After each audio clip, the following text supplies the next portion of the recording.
From Hollywood, it's time now for... Johnny Dollar. George Reed here, Johnny. Well, George, I'm really glad to talk to you. Oh? Why do you say it that way? Because every insurance case I handle for that company of yours pays me a nice fat fee. And right now I can use a little extra cash. Well, now, Johnny... So tell me all. What's Floyd's of England upset about this time? Well, I'm not sure. Uh-oh, here we go again. But, Johnny, I just received a transatlantic telephone call from Paris, France, from a man who wanted to contact you but didn't know where to call you. And he identified himself only as Le Chat Gris. Ah? Le Chat Gris? It's French, Johnny. No. And I believe it means the gray cat. Yeah. And George, the name fits him. You know him, then? His real name is de Marsac. He probably knows more about the dark alleys and back streets of Paris. Oh? Yeah, and about the people. In other words, the underworld. What did he call about?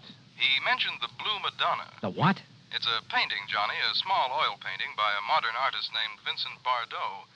It's owned by a Mr. Kingsley Holland down in Philadelphia. Yeah? It hangs in the Gavin Galleries, and we've insured it for $12,000. Well, what did he have to say about it? Only that you're to call him. His number there in Paris is Orleans 57722. Uh-huh. That he has some very interesting information for you about that painting. Oh, sure. That he'll be glad to give me for a price. Exactly. I can't for the life of me figure what his interest is in it. If there were anything amiss, I'm sure the gallery would have called me. George, if you knew that character as well as I do, you'd okay my expense account without even looking at it and be willing to pay me that big fee I was talking about. What do you mean? Want to make a bet?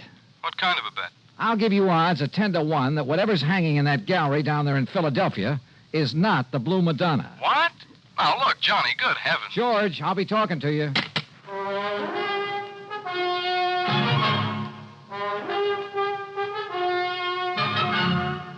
Bob Bailey in the exciting adventures of the man with the action-packed expense account. America's fabulous freelance insurance investigator. Yours truly, Johnny Dollar.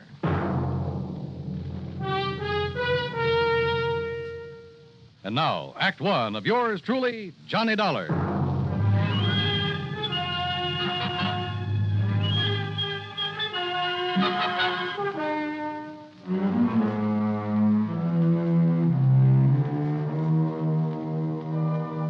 Expense account submitted by Special Investigator Johnny Dollar to Floyd's of England, North American Office, Hartford, Connecticut. Following is an account of expenses incurred during my investigation of the Blue Madonna matter. Expense account item 1, $12 even for a phone call to my underworld contact in Paris, France, a man by the name of de Marsac, who calls himself the Gray Cat. Oh, oui, Monsieur Dollar. This is your very dear friend, Le Chat Gris? Very dear friend, huh? Now listen, you telephoned George Reed that you have some real hot information about a painting his company insured. Ah, oui, Le Madonna Bleu. What did you call the Blue Madonna? Okay. How much you want this time? Oh, Monsieur, you touch me to the quick. Well, one might think that I slave and suffer and risk my life on your behalf only for money. How much, de Marsac? Say, $1,000. 1,000. Look, if your info's worth anything, I'll send you a check for $50. $50? No, 900. Okay, I'll make it 75. But, Monsieur, 750? How about an even 100? 500. 2. 4? 3, that's final. Oh, please, 200. Okay, 200. Oui. Eh? No. It's all settled, $200. Now, what about the Blue Madonna? Uh-huh, yes. It is now here in Paris. Yeah, where? In the shop of Monsieur Dubuisson on the Rue des Pas de l'Amour. Dubuisson? Huh. You sure it isn't just a copy? That he'll try to foist it off on some wealthy sucker? Dubuisson is a crook, an evil crook. But he's an honest one. Oh, sure. Yes, and he knows the works of art. Also, he's very clever. To get his price, he will wait until the real Madonna is discovered missing. If it really is. That's what I'll check on now. And then you will send me the $500, my very dear friend. 200, remember? Oui, I cheated myself. But, Monsieur... Yeah? Suppose I could find out who smuggled the painting into him, eh? Fine. That would be worth a lot to you, no? Say, 1,000? We'll see. I'll be talking to you. Item 2, 420. I phoned to my old pal, Foster Harmon, down in Sarasota, Florida. Told him I'd pay his fare if he'd grab the first plane out and meet me in Philadelphia at the Bellevue Stratford Hotel. I knew that if anybody could identify the genuine painting, he could. Item 3, $9.40 for my own transportation to the city of brotherly love.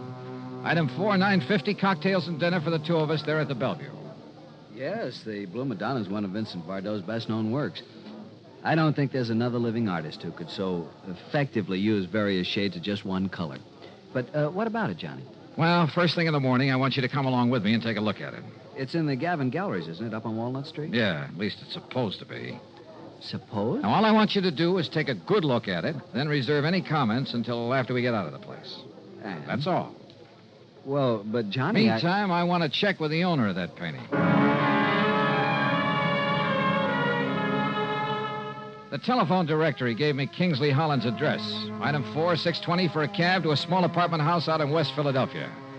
Holland turned out to be, well, I'd say he was about 30, short, lean, and nervous, with the surly expression of a man who feels the world hasn't done right by him. Yeah? You mean you're interested in buying the Blue Banana? Well, it all depends, Mr. Holland. Uh-huh. Look, Dollar, that's what you said your name is? Yes, that's right, Johnny Dollar. Sounds familiar. Well, anyway, listen. Yeah?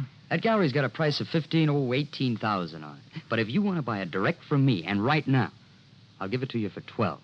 Save yourself a few $1,000, and it'll save me having to pay them their 20%. But if you've already commissioned the gallery to sell it for you... So I'll tell them I changed my mind, that I want to keep it. Then when they find out that I've sold it, well, let them try and catch up with me and collect. Because me, I'll be right back in little old gay Paris. Back in Paris? Sure, I'd be there still, only I ran out of money. $12,000, huh? That's exactly what it's insured for. And that's what they appraised it for when I got it from my uncle's estate. With all his money, what does he die and leave me with but a lousy painting? Well, do you want it? Let me think about it. I'm staying at the Bellevue Stratford. Sure. Just don't tell them at the Gavin Gallery about our little deal, huh? What those crooks don't know won't hurt it. Crooks? You think for a minute all that stuff they've got laying around the place is genuine? But the Blue Madonna is. You're sure? Huh? What do you mean by that? Just stick around, Mr. Holland. Any reason why I shouldn't? I don't know. Is there? Now, wait a minute, Dollar. I'll be in touch with you. Act 2 of yours truly, Johnny Dollar, in a moment. And now for another episode in the life of Sergeant Donald Bellwether, my husband.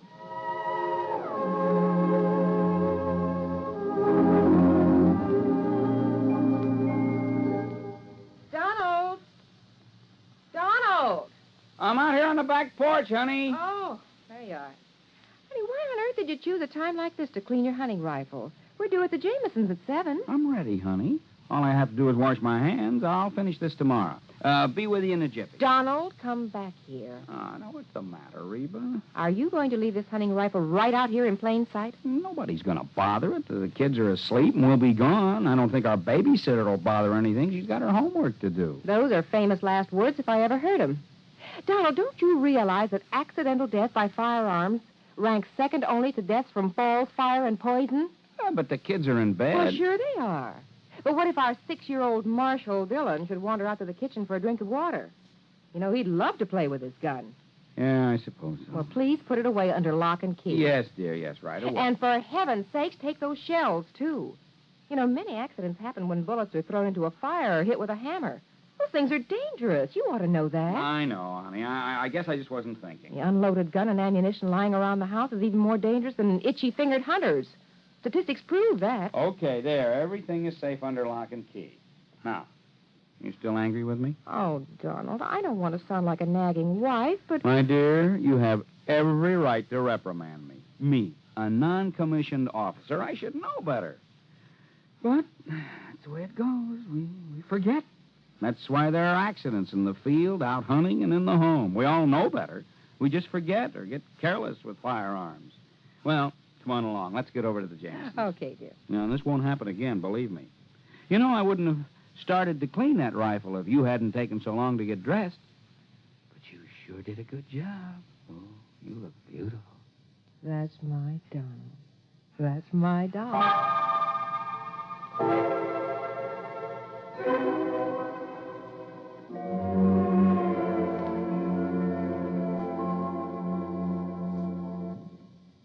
Now, Act 2 of yours truly, Johnny Dollar, and the Blue Madonna matter. Had Kingsley Holland, the owner of the painting, recognized my name? I thought so.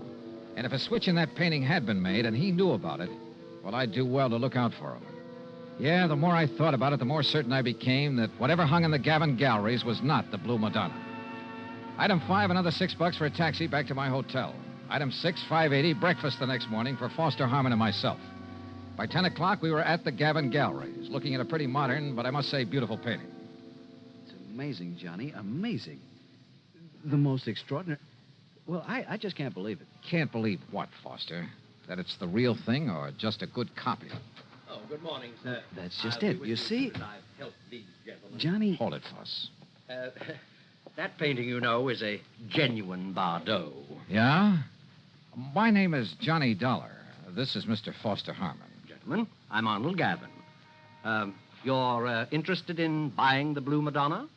If this is really it. Johnny, listen. Wait, Foster.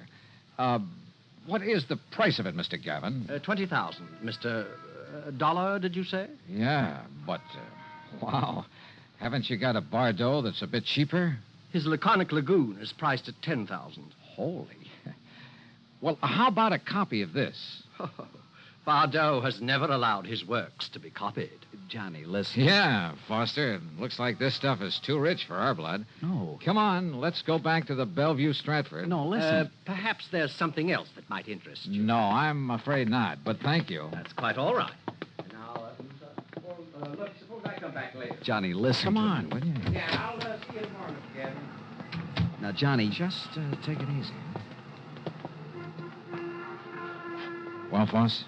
It's a fraud, Johnny. It's a copy. I'm sure of it. Hey. Did you say that Blue Madonna's a copy, mister? Yes. Wait, Well, Foss. I thought you were looking at it kind of funny there in the gallery. Yes, sir. It's a fraud. Foster. You don't mind my asking, who are you? My name is Foster Harmon. Harmon. From the John Ringling Museum down in Florida? That's right. Well, then you ought to know. Now, just a minute, mister. Say, aren't you Johnny Dollar, the insurance investigator? So what? Who are you? Me? Well, I'm Rube Alloway of Transworld News Service. News service? Oh, fine. Yeah, I'll see you, boys, and thanks a lot. Well, Foss, it looks like you opened your mouth and stuck my foot in it. Well, I'm sorry, Johnny, but what I said is true. That Blue Madonna is an imitation, a phony. That much I already knew. At least I was pretty sure of it. But don't you see the amazing thing?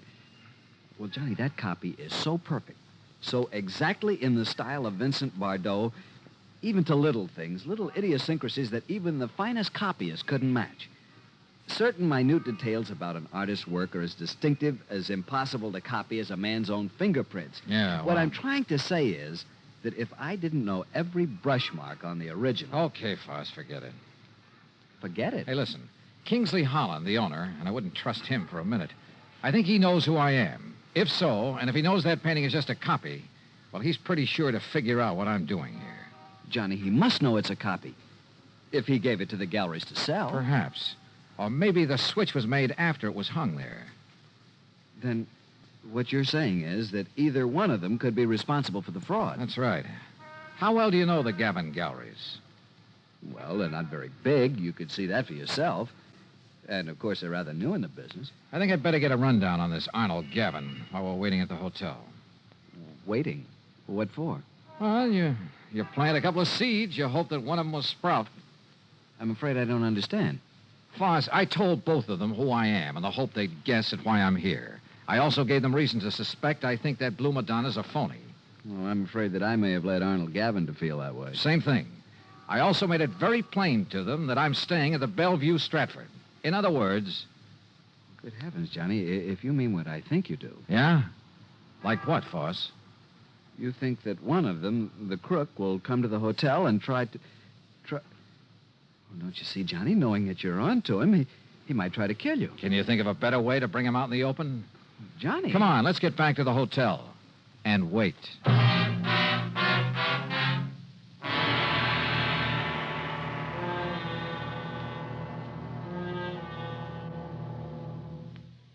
Act 3 of yours truly, Johnny Dollar, in a moment. Do you know who said, every individual in society has certain powers, rights, and privileges which no other individual can justly abridge or destroy? Those words were written by Noah Webster, the man who compiled America's first great dictionary. Mr. Webster knew that if the country which he had seen come into being were to succeed, the rights of the individual have to be protected. Each person is entitled to certain basic rights, powers, and privileges which must not be taken away because of the whim of someone with greater power. In the United States, the individual is important regardless of his wealth, power, or position. The importance of the individual is closely linked to the American tradition. Remember the words of Noah Webster. They are part of your American heritage. The rights and privileges of the individual must be preserved. And now, Act 3 of yours truly, Johnny Dollar. After all, there was no reason to drag Foster any further into this mess, although I knew he'd be game to see it through. So I paid him for all his expenses. That's item 7, 151 even, and sent him on back to Sarasota. Item 8, 10 cents for a phone call to Sergeant Jerry Hawkins at police headquarters. About mid-afternoon, he called me back. Boy, did you ever start a riot. Well, what'd you find out for me about Gavin and Holland? Well, Holland's just a lazy kid that's been trying to live off his relatives all his life. And Gavin? Okay, so far as we know. But listen, you seen the papers? No. The story about that phony painting is on every wire service in the country. All you can see in the headlines is that name Bardot. And I don't mean Bridget. Johnny, you and that Foster Harmon ought to collect a publicity fee. Are you holding Gavin or Holland? Well, what on? Sure, the boys have questioned both of them, but unless we can show some evidence that one of them pulled the switch. Johnny, you got any ideas? Yeah, Jerry. Suddenly, I think maybe I have. Well, then start talking so I can make a pinch. No, I don't think you will. What do you mean, if you know who did it? Oh, I didn't say that. But, Jerry, I've got a hunch, a real potent one. And if it's right... Yeah? Well, read tomorrow's papers. Huh?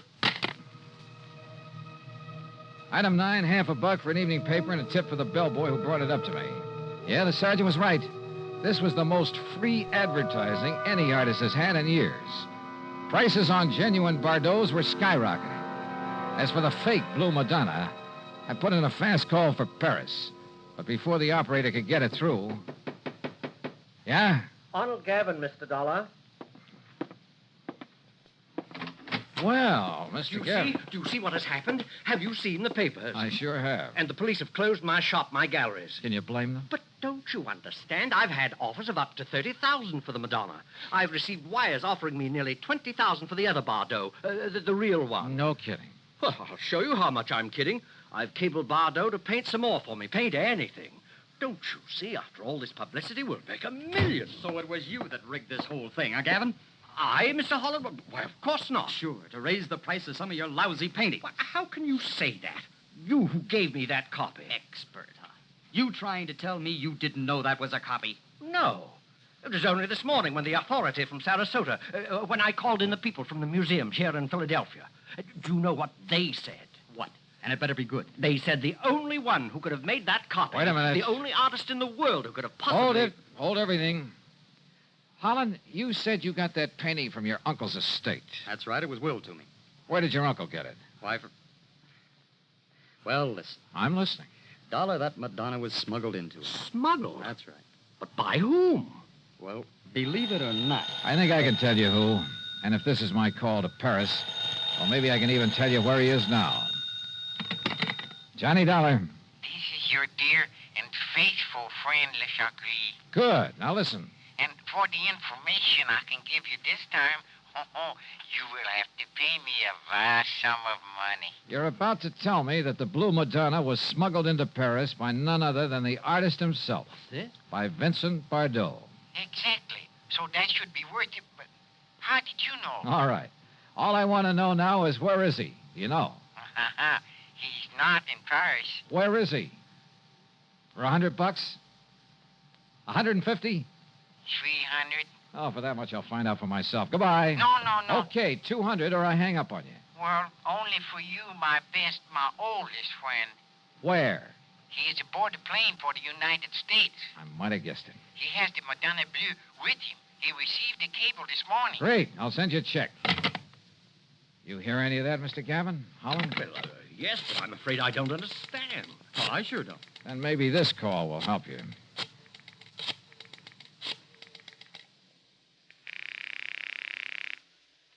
Headquarters? Sergeant Jerry Hawkins. Yes, sir?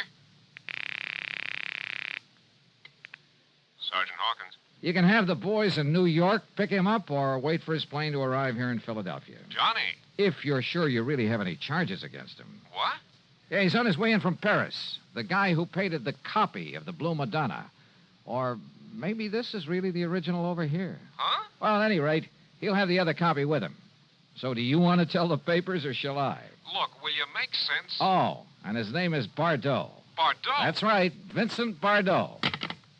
Well? You mean that he painted two of them? Sure, with probably something like this in mind. But I can't And believe... look what it's done for him. Put him on the map. Anything he paints now will net him a fortune. And I don't think you'll suffer particularly either, Mr. Gavin. Well, no. As for you, Holland, well, you'll get a lot more than you thought for that painting of yours. Man, what a fast one. Sure. But you know something? What, Mr. Dollar? I just wonder if Le Chagris was in on this thing with him from the beginning. Le Chagris? So help me, I wouldn't put it beyond him.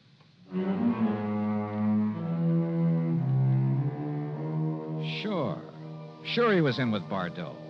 And probably collecting plenty from him. Anyhow, the insurance company isn't out anything. But I hope they'll be a lot more careful the next time they insure a painting. Any so-called original. Expense account total, including $400 for Le Chagris, the hotel, and the trip back to Hartford, $620 even. Yours truly, Johnny Dollar.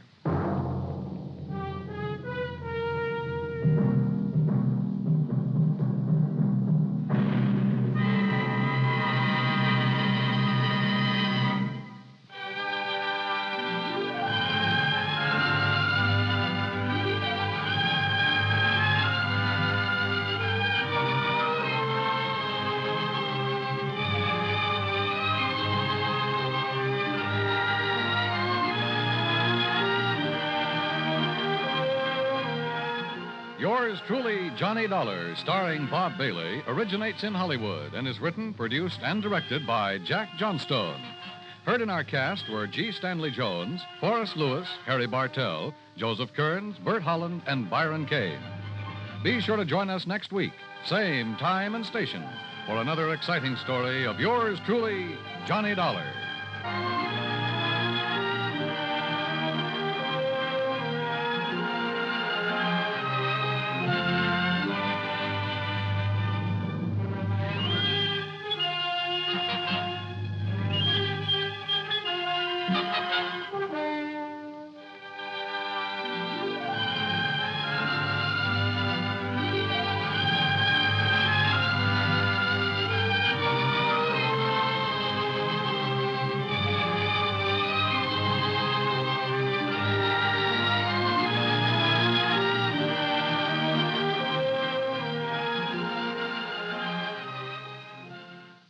Johnny Dollar has come to you through the worldwide facilities of the United States Armed Forces Radio and Television Service.